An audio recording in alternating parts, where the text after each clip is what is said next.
Bismillahirrahmanirrahim. Assalamualaikum warahmatullahi wabarakatuh. Alhamdulillah. Alhamdulillahi rabbil alamin.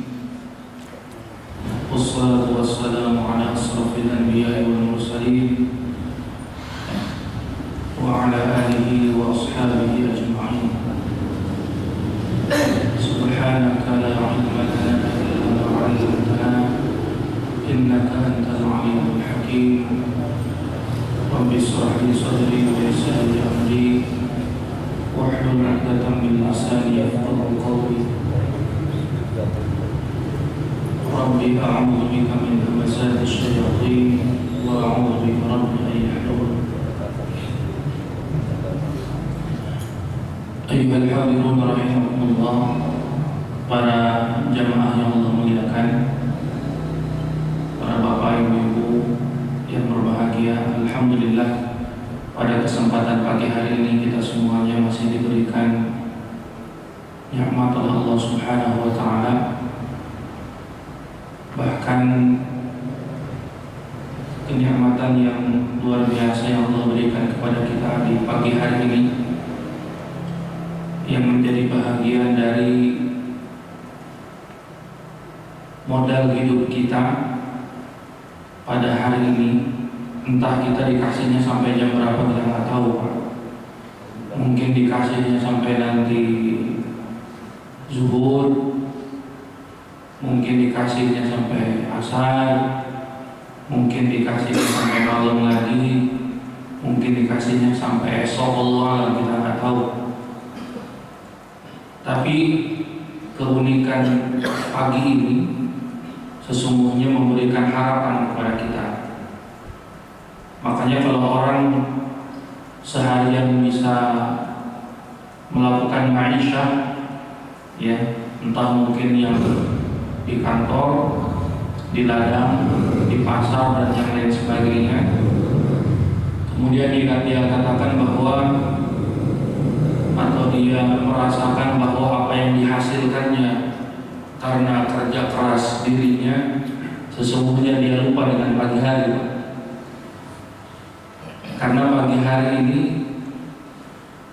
modal kita bisa bekerja seharian, itu modalnya ketika Allah kasih pagi hari bisa melek lagi, kemudian dirasa-rasa oh masih hidup. Dan disitulah ada sunnah Rasulullah. Kenapa pas bangun kita disunnahkan untuk membaca yang pertama kali adalah Alhamdulillah. Udah belum tadi Pak?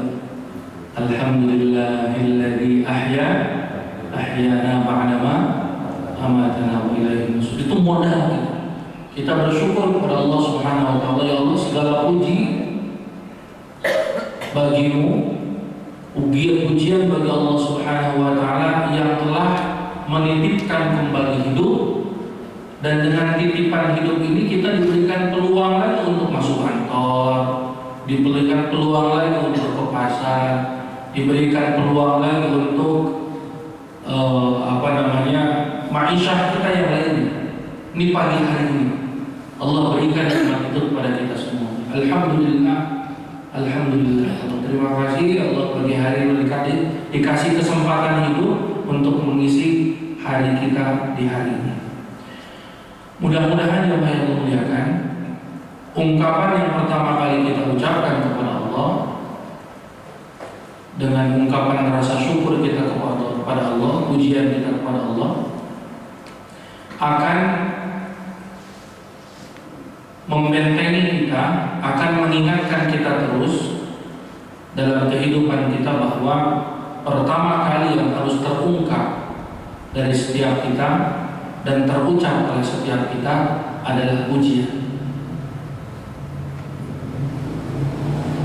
Dalam salah satu kitab, walaupun ini kaitannya dengan fikih, ya, dalam fikih sunnah disebutkan bahwa syukur itu harus ada lebih dahulu sebelum mengeluh. Ini ada dalam bab tentang persiapan kematian, bab tentang jenazah. Ya, biasanya kan kita kalau sakit, Pak, wajar nggak kita ngeluh, Pak? Aduh, wajar nggak kalau sakit kita bilang aduh, Pak? Wajar. Tapi di situ disebutkan bahwa syukur itu harus lebih dulu sebelum adanya mengeluh. Ya, karena ternyata kalau kita mau coba kita sadari, kita banyakkan sakitnya apa banyakkan sehatnya, Pak? Ya, coba kita ingat-ingat, kita evaluasi sebulan ini banyakkan sakit atau banyakkan sehat? Kayaknya banyakkan sehat, ya. Banyakkan sehat. Maka syukur itu harus lebih dulu. Dalam satu riwayat disebutkan juga tentang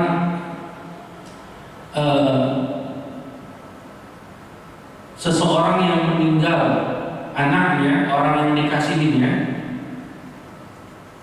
Kemudian Allah Subhanahu wa taala bertanya kepada para malaikat yang mencabut nyawa si anak itu. Ya. Allah bertanya kepada malaikat, ya, apakah engkau telah mencabut nyawa dari hambaku? Ya. Qabattu 'abdi. Allah bertanya kepada malaikat, apakah engkau malaikat telah mencabut nyawa seorang hamba? Kata malaikat, "Na'am, betul ya Allah." Ya. Kemudian Allah bertanya lagi, apakah engkau telah mencabut nyawa dari kekasih dari si hamba itu? Kata malaikat, "Na'am ya Rasulullah." Kemudian apa yang dikatakan oleh si hamba itu? Madza qala 'abdi? Apa yang dikatakan oleh si hamba itu ketika kekasihnya diambil olehmu? Ketika buah hatinya dicabut nyawanya olehmu. Kemudian kata malaikat melaporkan kepada Allah, qala, orang tersebut berkata, alhamdulillah, tsumma istarja'a. Dia mengucapkan alhamdulillah, kemudian dia istirja, inna lillahi wa inna ilaihi raji'un. Maka qala Allah azza wa jalla, Allah berfirman kepada malaikat, ubnu lahu baitan fil jannah wa sammuhu baital hamdi. Bangunkan untuknya satu rumah di surga dan namailah rumah tersebut dengan Baitul Hamd, rumah pujian. Jadi dalam konteks musibah saja, ya, dalam konteks musibah saja, ini dipantau, dilihat, dicatat oleh malaikat apa yang pertama kali hamba itu ucapkan. Ya, ketika ucapannya adalah alhamdulillah. Ya. Si hamba itu mengucapkan alhamdulillah. Hamidaka ya Allah wastarja'a. Dia telah memujimu ya Allah wastarja'a. Kemudian dia istirja, mengucapkan inna lillahi wa inna ilaihi raji'un. Maka kata Allah, bangunkan untuknya sebuah rumah di surga dan namailah rumah tersebut dengan Baitul Hamd, dengan rumah pujian.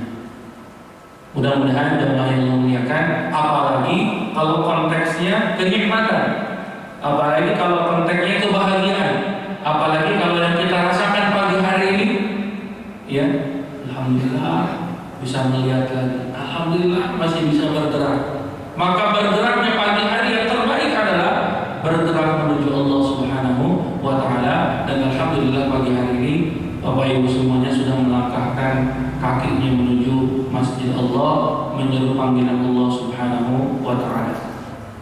Mudah-mudahan kita mendapatkan anugerah yang besar dari apa yang kita lakukan pada pagi hari ini, dan mudah-mudahan satu hari ini mudah-mudahan kita sampai sore hari, atau bahkan mungkin sampai esoknya, atau mudah-mudahan Allah panjangkan usia kita, tapi dipanjangkannya usia kita dalam taat kepada Allah Subhanahu wa taala. Salawat dan salam mudah-mudahan selamanya terlimpah kepada kedua kita, Rasul kita Rasulullah Muhammad sallallahu alaihi wasallam, pada keluarga, para sahabat, dan mudah-mudahan kita semua menjadi umatnya yang istiqomah dalam menjalankan ajaran dan sunnah-sunnah Rasulullah Sallallahu Alaihi Wasallam. Hadirin rahimakumullah, pada kesempatan yang baik ini, momentum masuknya tahun baru Hijriah 1436 Hijriah. Tentunya ini adalah satu peristiwa yang bergulir setiap tahun, ya, bergulir setiap tahun. Dan sesungguhnya peristiwa perguliran ini digulirkan oleh Allah setiap hari, ya. Karena setiap hari Allah makin mengurangi, ya, dan menambah secara kuantitas, ya, hitungan tahunnya, tapi sesungguhnya mengurangi jatah usia kita dan jatah usia dunia ini, dimana kita tidak tahu bahwa sampai kapan rahasia Allah Subhanahu wa Ta'ala, ya, bagi kita semuanya tentang umur dunia ini. Yang jelas makin bertambah usia kita dari sisi kuantitasnya, ya, dan makin berkurang sesungguhnya usia kita dari sisi jatahnya. Termasuk di dalamnya adalah usia dunia ini yang kita makin mendekati dengan akhir dari dunia ini. 2014 ini sudah 2 kali Pak terjadi peristiwa gerhana. Kemarin tanggal berapa Pak? Hari Rabu 2 pekan yang lalu itu terjadi peristiwa gerhana. Menurut para ahli, insya Allah 15 April kalau tidak salah 2015 itu akan terjadi peristiwa gerhana yang seperti kemarin, ya, di mana peristiwa gerhana merupakan salah satu di antara sekian banyak tanda-tanda kiamat, ya, salah satu di antara tanda-tanda kiamat. Makanya disunnahkan untuk melaksanakan sholat gerhana.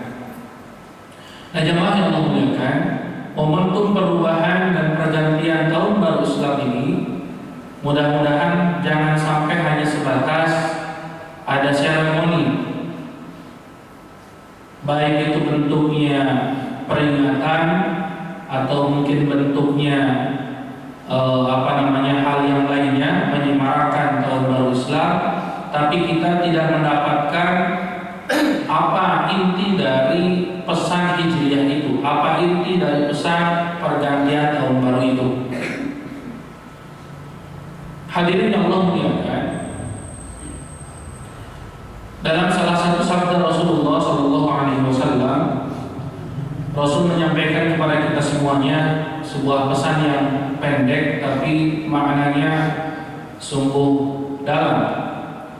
Kata Rasulullah, Rasul menyampaikan kriteria tentang muhajir, kriteria tentang orang yang berhijrah, kriteria orang yang masuk di bulan Hijriah, masuk di tahun baru Hijriah, ya. Kata Rasulullah, al-muhajir, orang yang berhijrah itu siapa dia? Man hajara ma nahallahu anhu. Orang yang berhijrah itu adalah orang yang meninggalkan, ya, ma nahallahu anhu, apa-apa yang telah Allah larang. Jadi seseorang dinilai dia telah hijrah ketika dia meninggalkan apa-apa yang Allah larang. Berarti dia telah hijrah. Hijrah menuju kebaikan, karena kita tahu sejarah adanya tahun baru Hijriah itu diawali dari momentum hijrahnya Rasulullah Shallallahu Alaihi Wasallam. Setelah 13 tahun Rasulullah berdakwah di Mekah, kemudian Rasulullah melakukan hijrah ke Madinah. Dan disitulah momen tumbuh kembangnya, momen pergerakan dan momen kebangkitan Islam di situ. Ya.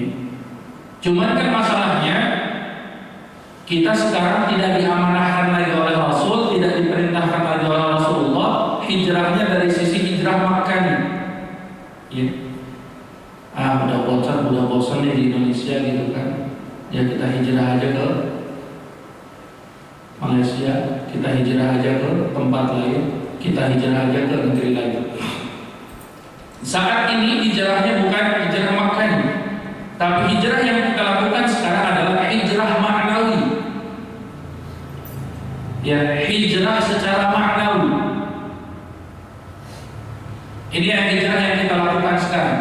Hijrah secara maknawi itu yang disampaikan oleh Rasulullah secara dengan cara meninggalkan hal-hal yang dilarang oleh Allah Subhanahu wa taala. Itu hijrah maknawi.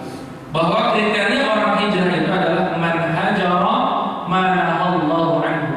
Orang yang meninggalkan apa-apa yang dilarang oleh Allah Subhanahu wa taala. Ya. Jadi ini pesannya pendek dari Rasulullah, cuman syarat makna bagi kita semuanya bahwa momentum perubahan, momentum perbaikan, momentum kita menuju sesuatu yang lebih baik, momennya atau hal yang harus kita lakukannya adalah dengan meninggalkan hal-hal yang dilarang oleh Allah Subhanahu wa taala. Nah, jamaah yang Allah muliakan, peristiwa hijrahnya Rasulullah SAW dari Mekah ke Madinah, yang ini mudah-mudahan kita coba petik hikmahnya, kita coba petik pelajarannya, di mana kita pun semuanya ingin melakukan hijrah itu seperti yang dilakukan oleh Rasulullah, sampai Rasulullah dan para sahabatnya berhasil menjadikan diri mereka secara pribadi dan berhasil secara komunal, secara jamaah menjadi orang-orang yang dimenangkan oleh Allah Subhanahu wa taala. Beberapa hikmah tersebut adalah bahwa ketika kita ingin melakukan perubahan, berpindah dari satu kondisi kepada kondisi yang lain, maka di antara hal-hal yang perlu kita perhatikan adalah yang pertama, harus ada kesadaran bahwa kita semuanya sadar akan bahaya. Ya. Sebagaimana Rasulullah SAW di antara yang menjadi pendorong Rasul dan para sahabatnya hijrah, karena Rasul melihat, menyadari apa yang terjadi di Mekah ini sudah sangat keterlaluan.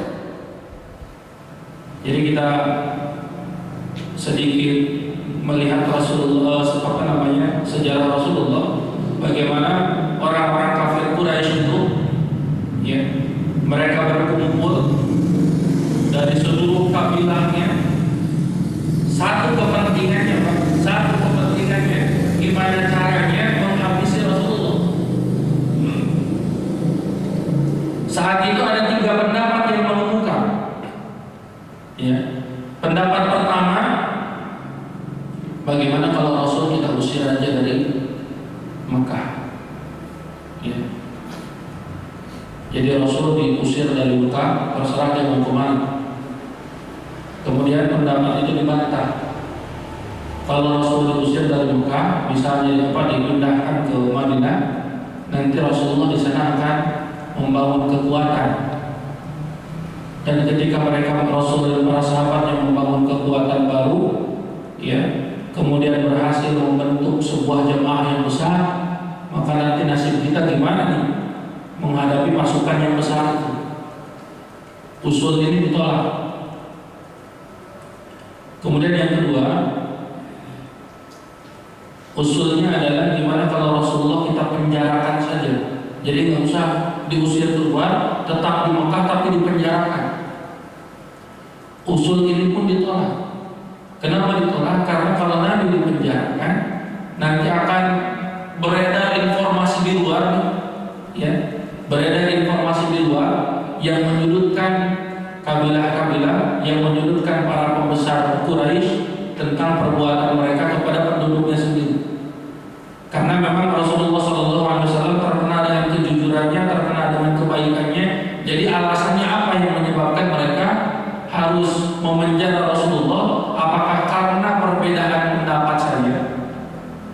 Nanti dikhawatirkan ada bahasa orang-orang Arab, ya, Quraisy saat itu tidak menerima perbedaan, ya, padahal orang yang dimaksud, orang yang dipenjara adalah orang yang sangat jujur.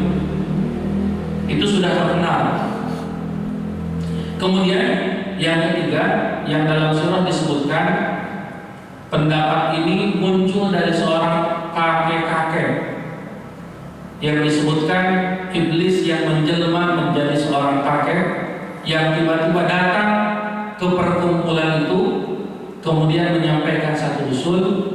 Usulnya adalah, gimana kalau Rasulullah dibunuh saja? Dan pendapat inilah yang diaminkan oleh Abu Jahal. Kata Abu Jahal, ini dia nih, ya, caranya gimana agar nanti yang disalahkan itu bukan salah satu kabilah, tapi menjadi tanggung jawab bersama. Maka kita akan memilih dari setiap kabilah para al-gujurnya, para jagoannya yang nanti akan ditugaskan untuk menikam dan membunuh Rasulullah SAW. Dan dari situlah Allah Subhanahu wa Ta'ala menyampaikan kepada kita semuanya, wa makaru wa makarallah wallahu khairul makirin. Mereka boleh berbuat makar, mereka boleh merencanakan sesuatu yang keji, tapi Allah adalah pembuat makar yang terbaik. Makanya mereka kaget ketika Rasulullah SAW ternyata sudah pergi meninggalkan Mekah tanpa diketahui oleh mereka, dan Rasul menempatkan di tempat berbaringnya Ali bin Abi Thalib.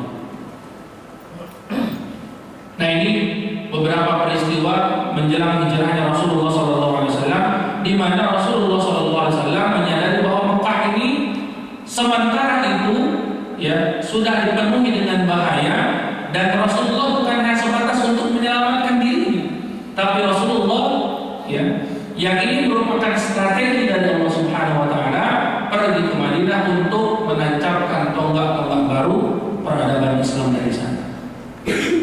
Dan jemaah yang Allah muliakan, bagi kita semuanya adalah, kita pun perlu menyadari apakah di tengah-tengah kita sekarang ada bahaya atau tidak.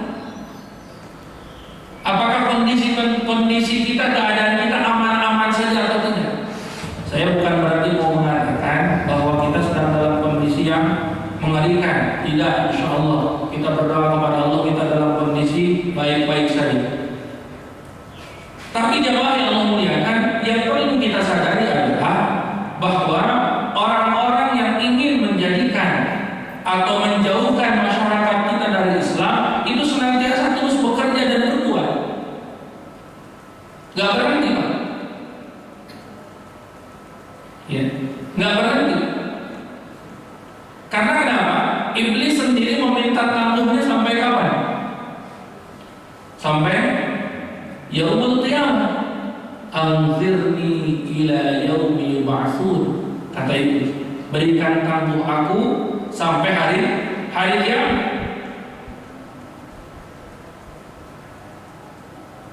Dan syaitan pun mengepung kita dari segala penjuru. Min baina aydihim, dari depan, wa min khalfihim, dari belakang, wa an syama'ilihim, dari sebelah kanan, wa an aymanihim wa an syama'ilihim, dari sebelah kanan, dari sebelah kiri, dikepung kita semua. Artinya apa? Kita pun tetap harus waspada. Ada kondisi-kondisi, ada keadaan-keadaan, ada hal-hal yang ingin menjauhkan kita semuanya dari jalan Allah Subhanahu wa Ta'ala. Hanya cerita saja, kemarin saya memoderatori sebuah acara yang dihadiri oleh dua ulama, yaitu Kiai Haji Amin Jamaluddin. Beliau adalah sering disebut ahli sesatologi, Pak.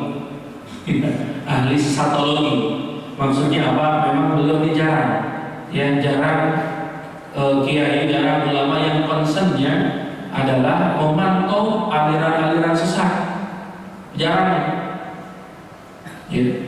Yang satu lagi pembicaranya insya Allah Ustadz kita yang mungkin di sini pun sering menyampaikan itu Ustadz Anwar Nasihin Nasib. Ya. Yang dibahas adalah secara umum tentang fenomena-fenomena aliran sesat. Makanya ada bercandaannya beliau, kata beliau begini, saya kalau ditawarin sama orang, Ustadz ada buku bagus nih, yang saya tanya adalah bukan buku bagusnya, itu bukunya ada sesatnya atau enggak. Kalau bukunya ada sesatnya saya beli, kalau nggak ada sesatnya nggak saya beli, gitu kan, seperti itu. Hadirin yang Allah muliakan, Bapak Ibu semuanya tahu nggak bahwa sekarang di Indonesia, ya, di Indonesia aliran sesat sudah ada berapa? Data resmi dari MUI itu sudah ada 300 aliran sesat. Ya. Sudah 300 aliran itu yang terendus, yang terdeteksi itu 300 aliran sesat. Termasuk di Depok. Bahkan Bapak Ibu semuanya, Depok ini hebat, punya nabi. Ya. Depok ini ada nabi. Ya.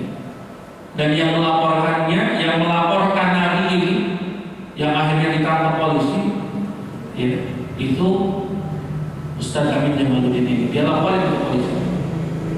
Depok punya nabi. Makanya Indonesia itu memang apapun laku,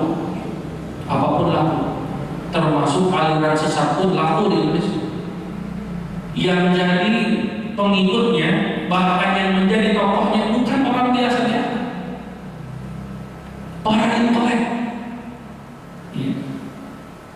Orang yang mungkin menurut kalau kita melihat gelar yang menanyakan, ya, banyak.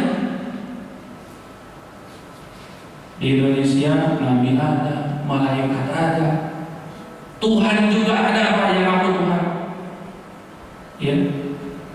Yang jadi bidadari juga ada. Ya. Bahkan beliau kemarin bercerita pernah melaporkan di daerah Garut atau Tasik, ya, saya lupa, beliau ya menemukan satu komunitas di mana di situ ada Tuhannya ada, malaikatnya ada, bidadarinya ada, dan mereka di istana itu mereka katakan inilah surganya. Makanya ketika digerbek masuk ke dalam semuanya telanjang bulat. Ya, karena mungkin pikiran mereka ya kita di surga gitu kan. Telanjang bulat di sini. Ditangkap sama polisi. Jadi polisi Indonesia itu polisi yang paling hebat, Pak. Tuhan aja bisa ditangkap. Ya. Malaikat aja bisa ditangkap. Hebat malaikat, Pak. Polisi Indonesia itu hebat, luar biasa. Ya.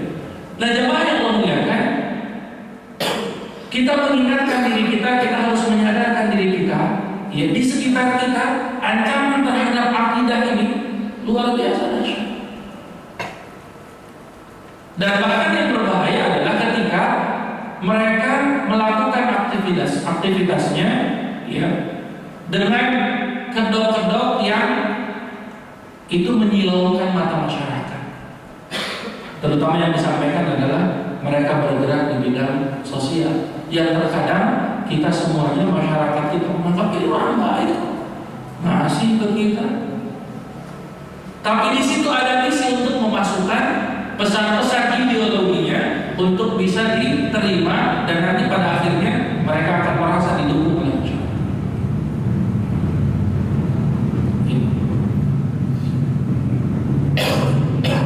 Jadi kalau jumlahnya 300, ini hampir mendekati jumlah berhala yang ada di sekitar Ka'bah. Bapak Ibu tahu nggak berapa jumlah berhala yang ada di sekitar Ka'bah? Yang dulu mereka orang-orang jahiliyah itu tawaf mengelilingi Ka'bah. Mereka tawaf mengelilingi Ka'bah. Itu jumlahnya ada 367 kurang lebih. Iya, berhala. Ini di Indonesia kita sudah 300 aliran-aliran sesat. Ya. Dengan berbagai macam modelnya. Ya. Dan tidak sedikit di antara mereka yang justru menampilkan model-model yang seperti ada irisannya dengan Islam. Ya, contoh ini buku yang saya bawa, ini hadiah juga kemarin, ya, tentang kesesatan Syiah, ya, tentang kesesatan Syiah. Ya, ada sebenarnya ada dua buku yang kurang lebih ukurannya agak mirip, yang satu agak lebih besar. Kalau ini isinya tentang kesesatan akidahnya, kalau yang satu lagi kesesatan dari sisi ibadah. Jadi kalau orang Syiah ibadah, sholat itu telanjang boleh, bahkan itu berpahala. Ya, jadi sholat itu telanjang aja, nanti kalau kelihatan orang baru jongkok. Ya, sholat kita disalahkan, Pak, karena sholat kita, kalau sholat setelah baca Al-Fatihah mengucapkan amin, batal sholatnya, batal sholatnya. Sementara kalau mereka bahkan kalau buang air pun, ya, kalau buang air pun lagi sholat kita mulai sholat, ya. Bagi orang Syiah itu keluar ke kamar mandi itu nggak batal sholatnya, nanti tinggal meneruskan aja. Jadi kalau misalnya lagi 2 rakaat kebelet pengen pipis ke kamar mandi, ya, selama tidak berbicara dengan orang itu nggak batal sholatnya, nanti tinggal terusin lagi 2 rakaat berikutnya. Alhamdulillah.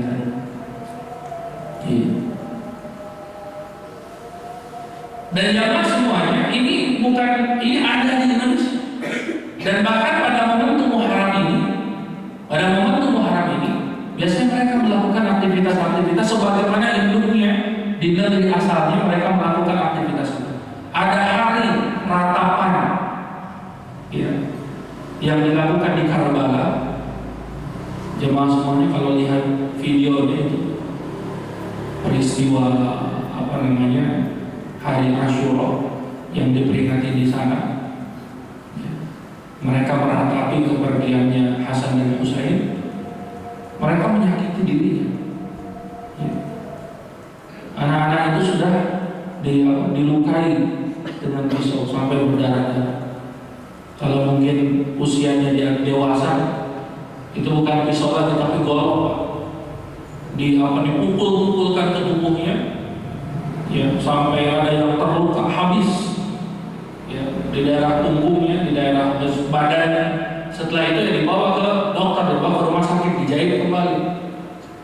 Nah, jamaah yang memuliakan, kalau kita melihat aktivitas itu bahwa kita menyadari dan kita memahami kalau akar ideologinya salah, maka yang dilakukannya juga pasti salah. Ada nggak ajaran Islam yang seperti itu? Kita diperbolehkan menyakiti diri. Nggak boleh. Wala tulqu bi aydikum ila tahlukah. Kata Allah, jangan kalian menjerumuskan diri kita kepada kebinasaan. Nggak boleh. Allah melarangnya. Allah melarangnya. Ya. Di Indonesia ada aliran yang mengajarkan untuk penembusan dosa dengan cara membakar anggota tubuhnya. Ya, jadi kalau dibakar anggota tubuhnya itu dosa-dosanya bisa hilang. Saya bilang rugi banget. Di dunia udah dibakari, nanti di surga juga dibakar kalau dia nggak tobat ke Allah. Ya. Nah, jamaah yang Allah muliakan, masalahnya adalah pengaruhnya dahsyat luar biasa. Tidak sedikit yang mengikuti, tidak sedikit yang menjadi pendukungnya. Maka pada momen Hijriah ini kita harus menyadarkan diri kita, ya, bahwa ada potensi, ada hal-hal di luar kita, ya, yang itu membahayakan kepada akidah kita semua, yang itu bisa merusak akidah kita semua.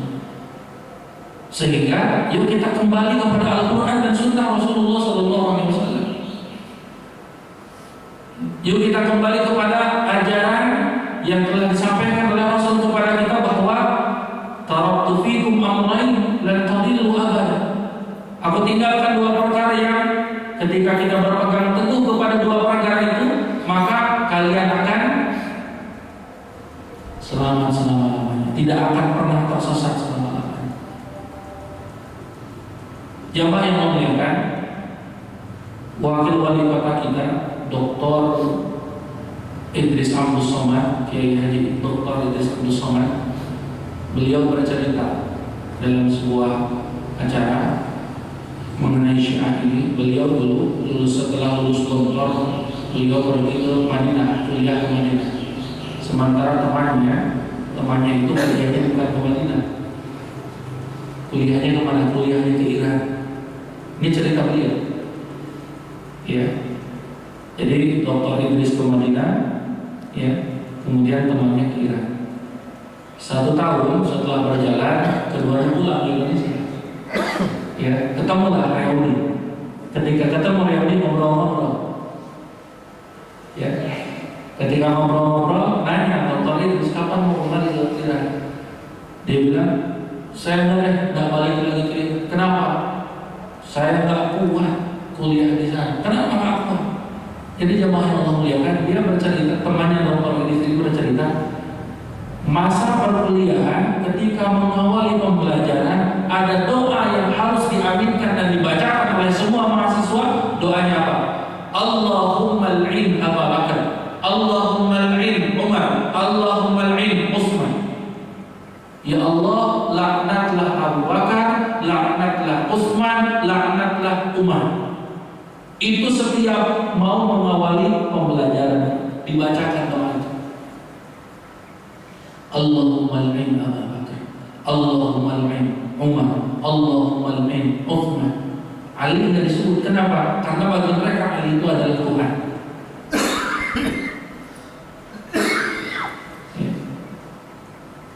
Nauzubillah min dzalik.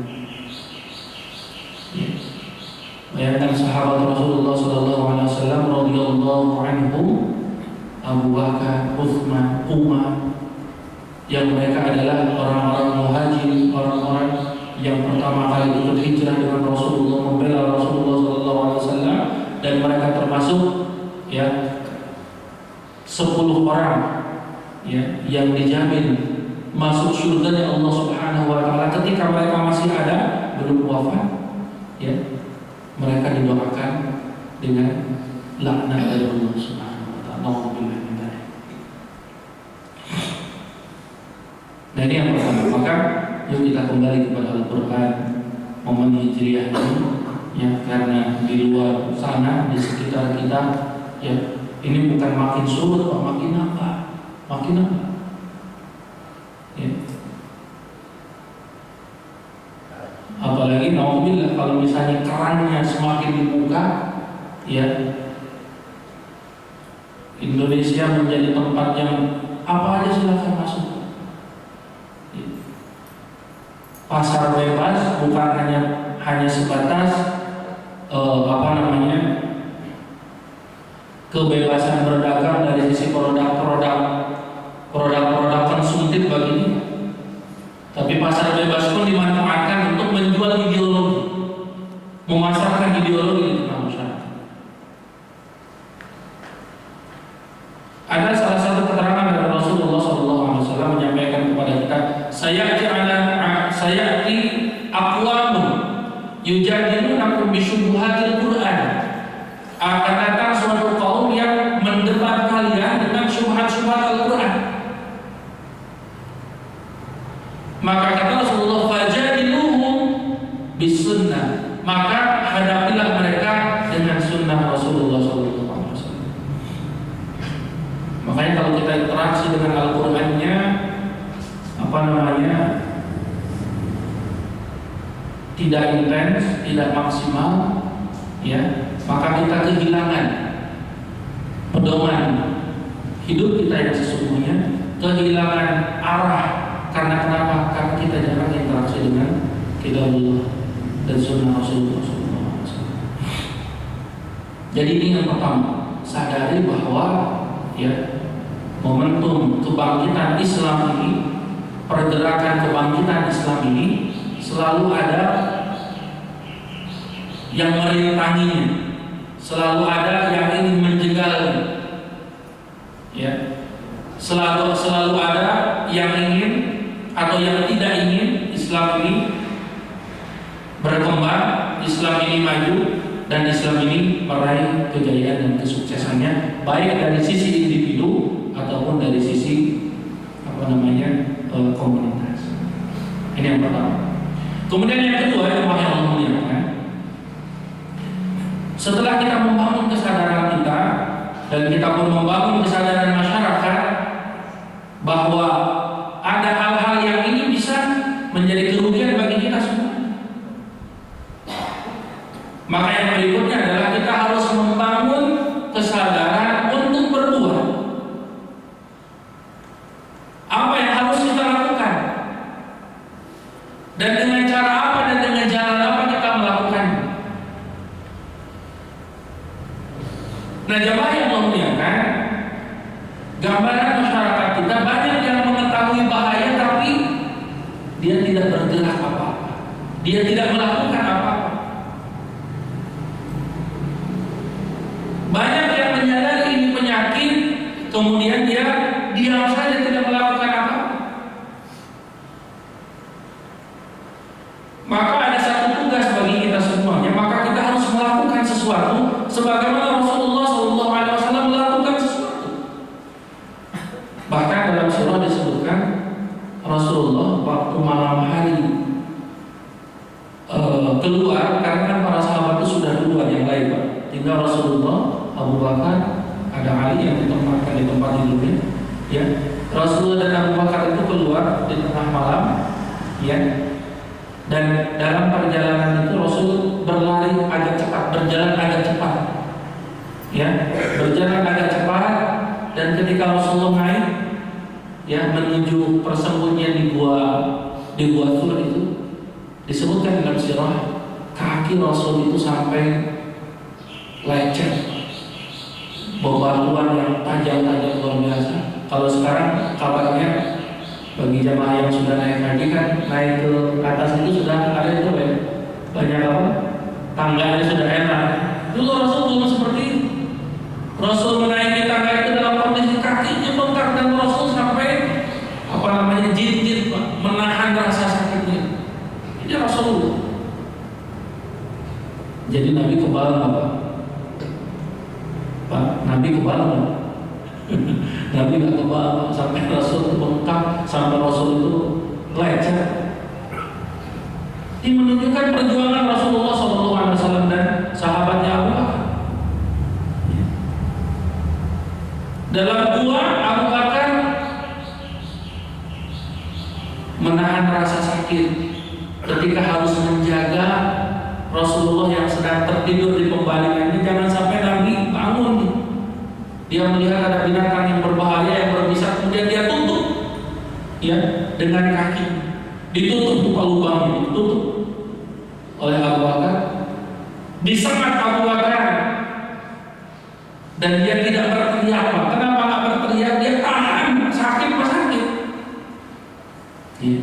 Tapi Abu Bakar tidak ingin teriakannya membangunkan Rasulullah SAW. Tapi sekali lagi, ya, yang namanya mata tuh nggak bisa ditahan lagi, Pak. Abu Bakar meneteskan air matanya, dan air matanya jatuh kepada pipinya Rasulullah SAW. Kemudian Nabi bangun. Ini perjuangan yang dilakukan oleh Rasulullah SAW. Rasul berkorban jiwanya, berkorban dirinya dengan sahabatnya, ya, dalam rangka kemenangan Islam, dalam rangka kebaikan Islam, dalam rangka terbebasnya masyarakat dari kejahilian.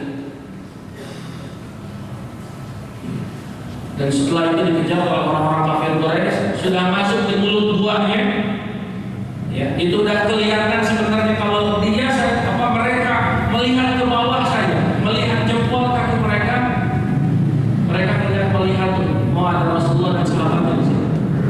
Tapi Allah punya makar dan punya cara lain untuk memenangkan kekasihnya dengan cara Allah membuat mukjizatnya, sarang laba-laba yang tidak rusak di situ. Ya, itulah yang membuat mereka tertipu. Padahal Rasul masih ada di bawah, Rasul masih ada di dalam. Artinya apa jemaah yang memuliakan?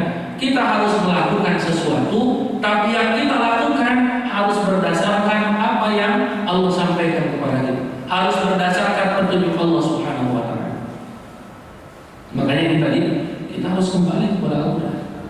Inilah sumber pergerakan kita. Kita bergeraknya dengan apa?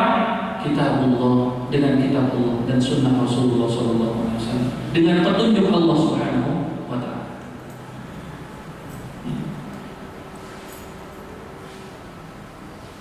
Dalam hadis disampaikan juga bahwa Rasul menyampaikan masalul qaimi fi hurubillahi wal waqi'i fiha. Perumpamaan sebuah kaum yang berada atau membentengi hukum-hukum Allah wal waqi'i fiha, dan orang-orang yang ingin meruntuhkannya, kamathalil qaumi yastahimu 'ala safinah, sebagaimana sebuah kaum yang membeli tiket ya untuk masuk ke dalam sebuah bahtera. Kemudian fa asaba ba'duhum fawqaha wa ba'duhum asfalaha. Ada sebagian yang dapat tiket ada di dek atas, dan ada sebagian lagi yang ada dapat tiket di dek bawah. Wa qala, kemudian berkatalah orang-orang yang ada di dek bawah itu, law kharaqna fi nasibina hadha hatta la nu'ila man fawqana. Seandainya, kata mereka, kalau seandainya kita pengen minum nih, maka mau nggak mau, kalau kita butuh air harus ke atas kan. Maka mereka berkata, kalau itu biar kita nggak ganggu orang-orang atas, apa yang harus kita lakukan? Kita lubangi aja perahu ini biar gampang. Nggak enak kan kita bolak-balik ke atas terus, nanti orang atas jadi terganggu. Ya, biar simpel, kita lubangin aja dikit, ya. Nanti airnya akan memancar sedikit, habis itu kita tutup lagi. Lalu kata Rasulullah SAW, wa in yatrukuhum ala aydihim halaku jami'an.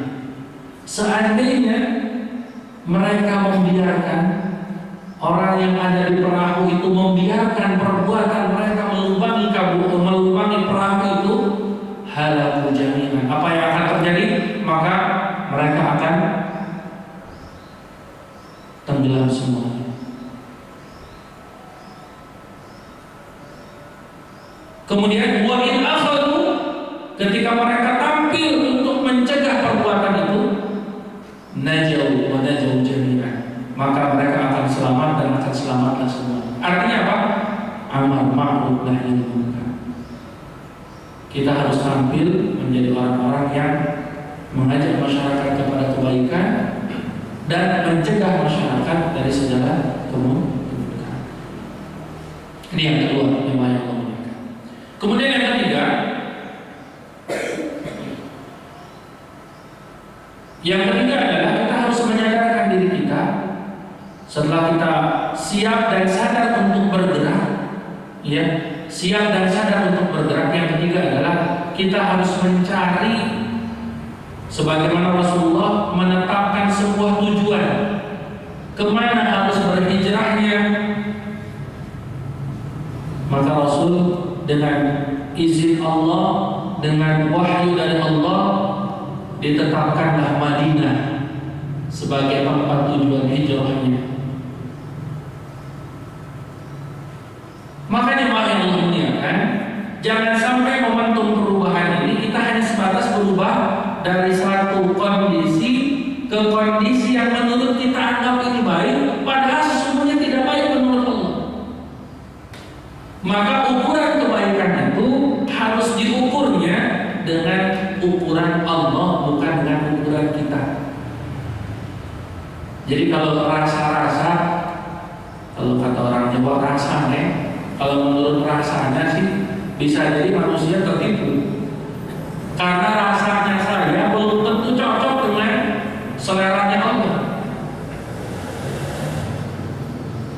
Maka yang harus kita cocokkan, kita sesuaikan adalah apa yang Allah inginkan perubahannya dari diri kita.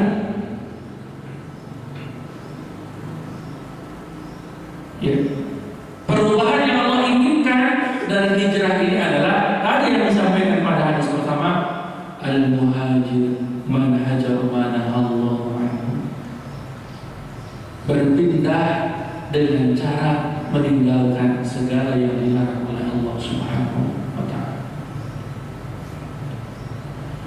Nah, hadirin yang Allah muliakan, 3 poin ini barangkali yang sedikit banyak saya sharing pada pagi hari ini. Mudah-mudahan momentum tahun baru Islam 1436 ini bisa menjadi momentum perbaikan diri kita, dan tentunya kita mengingatkan setiap pribadi kita bahwa perubahan ini tidak harus menunggu tahun ke tahun. Ya, sekarang 1436, nanti 1437, entar aja lagi lah.